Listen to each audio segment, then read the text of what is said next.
ఆంధ్రప్రదేశ్ రాజకీయాల్లో సామాజిక సమీకరణలు మరోసారి చర్చానీయాంశంగా మారుతున్నాయి. ముఖ్యంగా కాపు సామాజిక వర్గం చుట్టూ తిరుగుతున్న రాజకీయ పరిణామాలు ఇప్పుడు పార్టీలో అంతర్గత కలకలానికి దారితీస్తున్నాయి. తాజా రాజకీయ పరిస్థితుల్లో వైఎస్ఆర్ కాంగ్రెస్ పార్టీలో ఉన్న కాపు నేతలు ఆందోళనకు గురవుతున్నారన్న సమాచారం రాజకీయ వర్గాల్లో వినిపిస్తోంది. ముఖ్యంగా ఉభయ గోదావరి జిల్లాకు చెందిన నాయకుల్లో ఈ ఆందోళన ఎక్కువగా ఉందని చెబుతున్నారు. వైఎస్ఆర్ కాంగ్రెస్ పార్టీ పవన్ కళ్యాణ్‌పై తీసుకుంటున్న దూకుడు వైఖరిపై ఆ పార్టీలో ఉన్న కాపు నేతలు సంతృప్తిగా లేరన్న ప్రచారం జరుగుతోంది. పవన్ కళ్యాణ్‌ను ఎంత తీవ్రంగా విమర్శిస్తే తమ రాజకీయ భవిష్యత్తు అంత ప్రమాదంలో పడుతుందన్న భావన వారిలో ఉందని అంటున్నారు. ఎందుకంటే కాపు సామాజిక వర్గంలో పవన్ కళ్యాణ్‌కున్న మద్దతు ఇప్పటికీ గణనీయమేనని రాజకీయ విశ్లేషకులు చెబుతున్నారు. ఆంధ్రప్రదేశ్ రాజకీయ చరిత్రను పరిశీలిస్తే కాపు సామాజిక వర్గం ఎప్పుడూ కీలక ఓటు బ్యాంక్‌గా నిలిచింది. కానీ అధికారంలో మాత్రం స్థిరమైన భాగస్వామ్యం దక్కలేదన్న అభిప్రాయం ఈ వర్గంలో ఉంది. రెడ్డి సామాజిక వర్గం ముఖ్యమంత్రి పదవిని అనేకసార్లు చేపట్టింది. కమ్మ సామాజిక వర్గం కూడా రాష్ట్ర రాజకీయాల్లో ప్రభావం చాటింది. కానీ కాపులకు ముఖ్యమంత్రి పదవి దక్కకపోవటం ఆ వర్గంలో ఒక లోటుగా భావించబడుతోంది.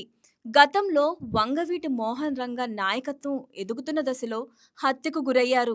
ఆ తర్వాత ప్రజారాజ్యం పార్టీ రూపంలో మరో ఆశ కనిపించింది. కానీ రాజకీయ సమీకరణల నేపథ్యంలో ఆ పార్టీ కాంగ్రెస్‌లో విలీనం కావడంతో ఆ అవకాశం కూడా కరిగిపోయింది. దీంతో కాపు సామాజిక వర్గం ఎన్నికల సమయంలో కీలకంగా మారినా వారి ఆకాంక్ష మాత్రం నెరవేరలేదన్న భావన బలపడింది. ముద్రగడ పద్మనాభం కాపు రిజర్వేషన్ ఉద్యమాన్ని ముందుకు తీసుకెళ్లారు. ఆయనను కాపు ఐకానిక్ లీడర్‌గా చిత్రీకరించిన సందర్భాలు ఉన్నాయి. అయితే ఉద్యమం రాజకీయంగా ఎంత ప్రభావం చూపిందన్నది మరో చర్చ. కాపుల విశ్వాసాన్ని పూర్తిగా గెలుచుకోలేకపోయారన్న విశ్లేషణలు ఉన్నాయి. పవన్ కళ్యాణ్ ప్రత్యేకంగా కాపు అనే పదాన్ని ఎక్కువగా ఉపయోగించారు. తాను అందరి వాడినని చెప్పుకోవడానికి ప్రాధాన్యమే ఇస్తారు. అయితే రాజకీయంగా ఆయన ఎదగటం, ముఖ్యంగా 2024 ఎన్నికల తర్వాత డిప్యూటీ ముఖ్యమంత్రిగా బాధ్యతలు స్వీకరించటం కాపు సామాజిక వర్గంలో ప్రత్యేక భావోద్వేగాన్ని కలిగించింది. ముఖ్యమంత్రి కాలేదన్న బాధను డిప్యూటీ సీఎంగా తీరుస్తారన్న భావన కాపుల్లో కనిపిస్తోంది. అందుకే పవన్ కళ్యాణ్‌ను సామాజిక వర్గ ప్రతినిధిగా కాకుండా తమ ఆశయాలను సాధించగల నాయకుడిగా చూస్తున్నారన్న అభిప్రాయం వ్యక్తమవుతుంది. 2024 ఎన్నికల్లో కాపు ఓటు బ్యాంక్ కీలకంగా మారింది.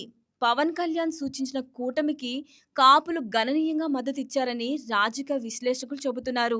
కూటమి అధికారంలోకి రావడం, పవన్ కళ్యాణ్ కీలక భాగస్వామిగా మారడం, ప్రభుత్వం నిర్ణయాల్లో పాత్ర పోషించడం ఇవన్నీ కాపు వర్గాల్లో సానుకూల సంకేతాలుగా కనిపిస్తున్నాయి.